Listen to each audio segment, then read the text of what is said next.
माननीय सदस्य श्री चंद्रशेखर जी।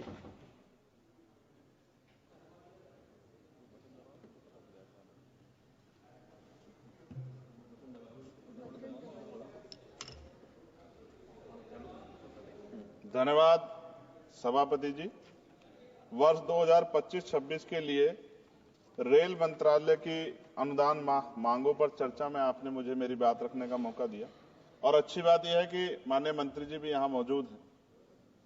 मंत्री जी का दिल तो बहुत बड़ा है, लेकिन अगर हमारी मांगे मान लें तो तभी इस बात की पुष्टि हो। अगर ना मांगे मानी जाए, हमारे क्षेत्र का काम ना हो, तो फिर ये बात मानी जाएगी कि मंत्री जी का रुख जो है सभी सदस्यों के प्रति एक जैसा नहीं। तो मैं अपने क्षेत्र से शुरू करूंगा sir. Dhampur sugar mill crossing पर ओवरब्रिज का निर्माण मैंने पिछली बार भी मांग उठाई, लेकिन सर अभी तक कुछ नहीं हुआ। लोग परेशान होते हैं, डिजिटल युग है, कई कई घंटे खड़े होना पड़ता है। जलालाबाद क्रॉसिंग ओवरब्रिज के नीचे अंडरपास के निर्माण की बात मैंने पिछली बार भी उठाई, कुछ नहीं हुआ। नजीबाद रेलवे स्टेशन पर बेगमपुरा एक्सप्रेस ट्रेन संख्या 12238 का ठहराव सुनिश्चित किया जाए, इस पे भी कोई काम नहीं हुआ।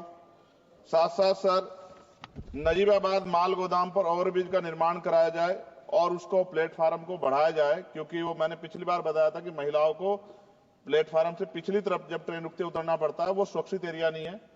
उसके साथ साथ नगीना बाईपास बिजनौर फाटक पर ओवरब्रिज का निर्माण कराया जाए। धामपुर जेतरा क्रॉसिंग पर ओवरब्रिज का निर्माण कराया जाए। शेहरा से नूरपुर क्रॉसिंग पर ओवरब्रिज का निर्माण कराया जाए। हम देखिए बुलेट ट्रेन, वंदे भारत और बहुत आगे निकल चुके हैं, लेकिन अभी भी इतनी, मैंने आपको बताया कि मेरे लोकसभा क्षेत्र में इतनी जगह पर ये क्रॉसिंग जो है वो पुराने बने हुए हैं। उनकी वजह से जो है ना अंडरपास है ना ओवरब्रिज है, जिसकी वजह से काफी देर लोगों का समय नष्ट होता है। समय एक ऐसी चीज है दोबारा नहीं आता। सहसपुर रेलवे स्टेशन जगह है मेवा नवादा पर देहरादून एक्सप्रेस ट्रेन संख्या 14113 का ठहराव सुनिश्चित किया जाए, क्योंकि वहां से बहुत सारे लोग जो हैं वो यात्रा करते हैं। सहसपुर रेलवे स्टेशन पर सफदरजंग एक्सप्रेस ट्रेन संख्या 14114 का ठहराव सुनिश्चित किया जाए। नजीबाबाद से मुंबई के लिए एक ट्रेन, मैंने पिछली बार भी सर ये मांग की थी आपके सामने। साथ साथ सर रेलवे स्टेशन जो है हमारे क्षेत्र के, उनकी हालत बड़ी खराब है। एक दो पे आपने काम कराया, मगर मेरी मांग ये है कि सभी रेलवे स्टेशन कायाकल्प कराए जाए, उनमें उनका जो है जीर्णोद्धार हो, कि सुंदरता वो सुंदर लगे देख के।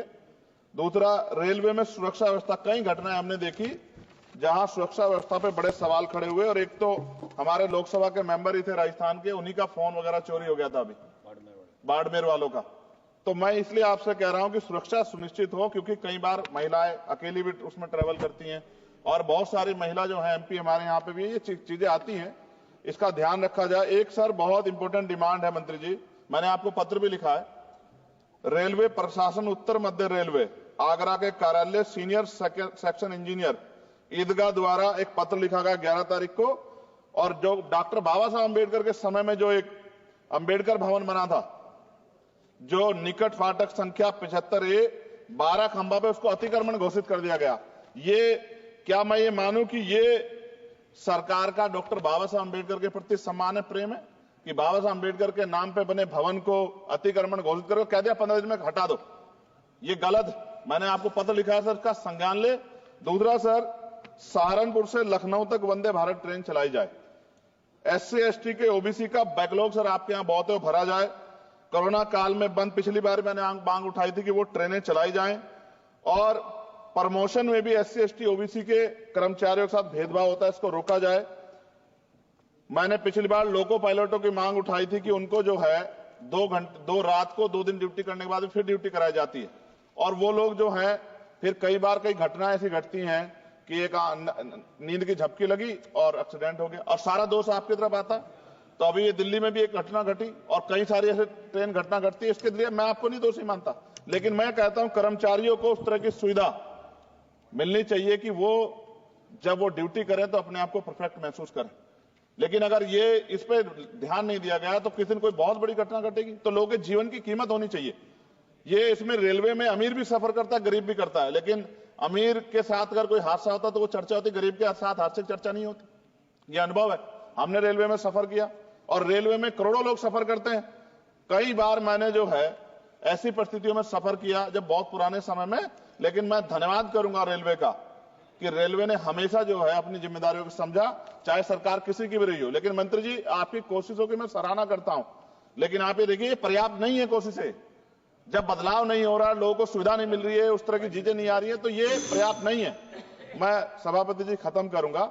एक आउटसोर्सिंग रेलवे में बहुत हो रही है सर, और आउटसोर्सिंग की वजह से SC, ST, OBC और अब EWS के बच्चों को जो है आरक्षण का लाभ नहीं मिलता। आप चेक करा लो, करोड़ों लाखों नौकरियां होंगी उस पे, ठेकेदारी पे, आउटसोर्सिंग पे।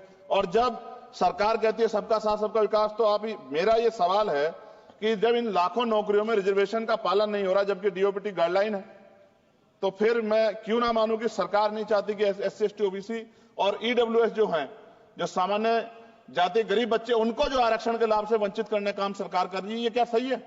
तो मंत्री जी, मैं उम्मीद करूंगा कि जब आप अपनी बात रखेंगे और जवाब देंगे, तो आप इन सवालों का भी जवाब देंगे कि इन क्षेत्रों में हमारे सर सभापति जी, मेरे क्षेत्र के लोग भी टैक्स देते हैं ना, हमारे भी हक बैठता कि सरकार के लोगों का काम होगा, सिर्फ हमारे लोगों का काम नहीं होगा जहां से हम जीत के आए। अगर उन क्षेत्रों में काम नहीं होगा तो फिर ये क्यों ना कहा जाए कि सरकार जो है भेदभाव कर रही। इसलिए मैं माननीय मंत्री से मांग करूंगा, एक मांग इन्होंने मेरी पूरी भी की थी पिछली बार, जब बेगमपुरा ट्रेन में सफाई की व्यवस्था करा के इन्होंने दी थी, मैं इसके लिए धन्यवाद करता हूं। जी समाप्त कीजिए आप। जी समाप्त कर रहा हूं। मगर मैं मंत्री जी से कह रहा हूं कि सर, हमारे यहाँ जो समस्याएं जो ये जेन्युइन समस्याएं, हम इनसे रोज 2-4 होते हैं, और जनता हमसे उम्मीद करती है कि हम इस बात को उठाएंगे तो उसका, मगर मुझे यह भी जवाब दे दीजिएगा कि ये जो उठाई जाती है इसका कोई फर्क भी पड़ता है सरकार पे? नहीं पड़ता। या सरकार सिर्फ इसको, सर मैं खत्म कर रहा हूं सर, लास्ट 30 सेकंड में खत्म कर दूंगा। जो मांग हम यहां उठाते हैं, क्या इन पे कोई अमल होता है, नहीं होता है? या ये सिर्फ इसलिए कि भाई चलो उन्होंने उठा दी और बस खत्म होगी बात? ऐसा ना कीजिए सर, अगर ऐसा करेंगे तो ये व्यवस्था अच्छी नहीं है। मैं आपका धन्यवाद दूंगा सभापति जी, और मंत्री से आग्रह करूंगा कि हमारी बात को माना जाए। धन्यवाद।